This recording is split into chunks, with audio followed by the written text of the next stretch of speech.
ආයුබෝවන් යාළුවනේ අද මම ඕනම කෑමක් YouTube channel එක තුලින් ඔයාලට කියලා දෙන්න හදන්නේ ලා කුරුම්බ වලින් කොහොමද දැල්ල වගේ රසට ව්‍යංජනයක් හදාගන්නේ කියලා. මම ලා කුරුම්බ දෙකක් කඩා ගත්තා. ඒක වතුර අයින් කරලා මෙහෙම පලා ගත්තා. අපි දැන් මේකේ මද ටික ගන්න තමයි හදන්නේ. අපි දැන් මේකේ මද ටික ගමු.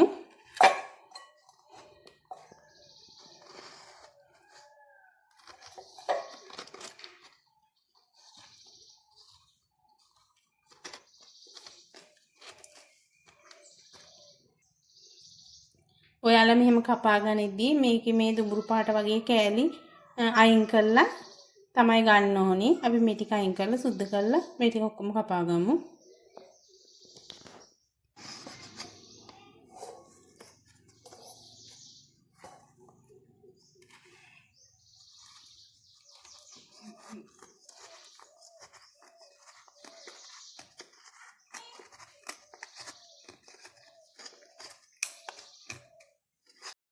යාළුවනේ දැන් මම මේ කුරුම්බ ගෙඩි දෙකේම මද ටික ගලව ගත්තා. මේ ආකාරයට සුද්ධ කරගන්න. දැන් අපි මේක කපා ගමු.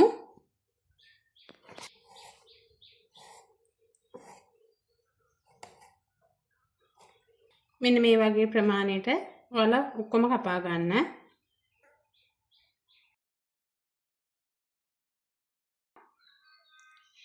දැන් මම මෙතන තක්කාලි ගෙඩියක් අරන් තියෙනවා.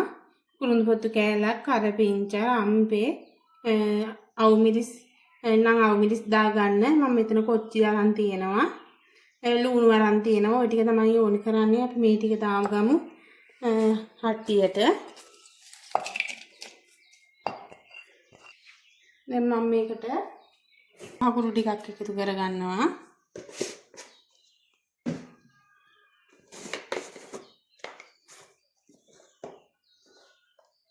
ඒකට මම මිරිස් කුඩු ටිකක් එකතු කරගන්නවා.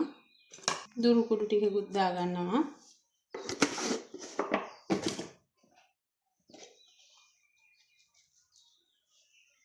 මිරිස් කුඩු උළු හාල්ලට දෙක තුනක් දාගන්නවා. දැන් මම එකතු කරගන්නේ වැදපු 3-5 නැත්නම් මස් කරි දාගන්න. ලුණු කුඩු. අපි දැන් මේ ටික හොඳින් අතින් මෙහෙම කවලම් කරගමු.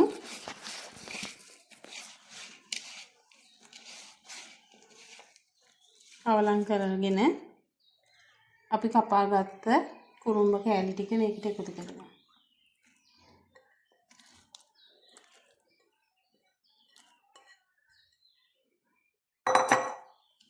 මේ ටික හොඳින් මෙහෙම කවලම් කරගමු.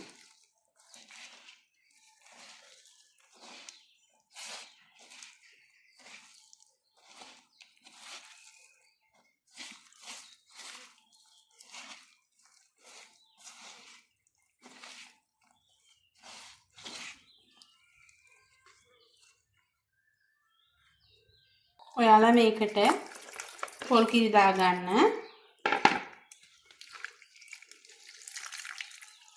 අවශ්‍ය ප්‍රමාණයට පොල් කිරි එකතු කරගන්න.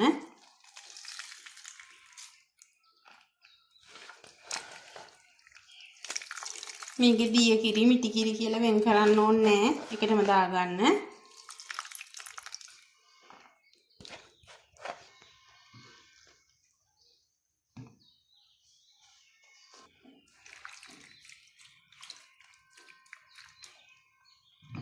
අපි දැන් මේක ලිපේ තියලා තඹ ගමු.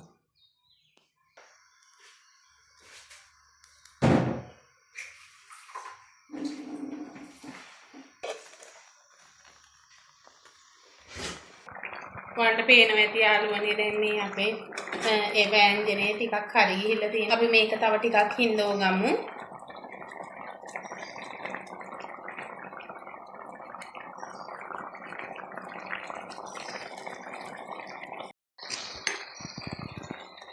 ඔන්න යාළුවනේ දැන් අපේ ලෝලුව හරි ගිහිල්ලා තියෙන්නේ. අපි මේක ටිකින් බා ගන්න තමයි හදන්නේ.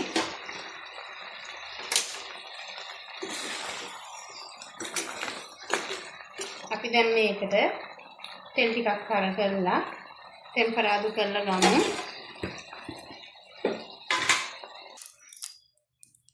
දැන් මම මේකට සුදු ලුණු ටිකක් එකතු කරගන්නවා.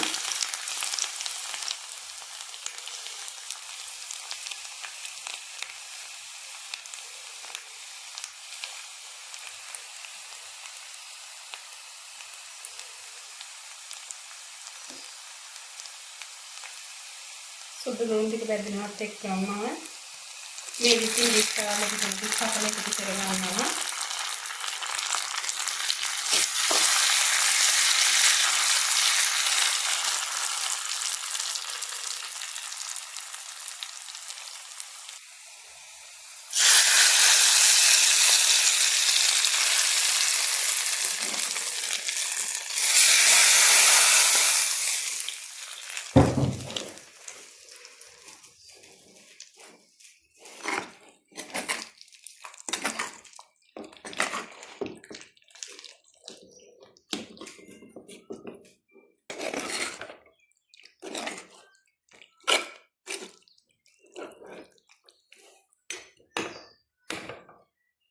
ඔන්න යාළුවනේ අපේ දැන් ව්‍යංජනේ හදන් ඉවරයි. ඔයාලත් මස් මාළු ඇති දවසට මෙහෙම හදලා බලන්න. මේකත් එක්ක විතරක් බත් කන්න පුළුවන්. හරිම රස කෑමක්. ඔයාලා මගේ ඕනම කෑමක් YouTube channel එක subscribe කරලා නැත්නම් subscribe කරලා තියාගන්න. නැත්නම් මේ වගේ වීඩියෝ එකකින් හම්බෙන්නම්. ඔයාලට සුබ දවසක්.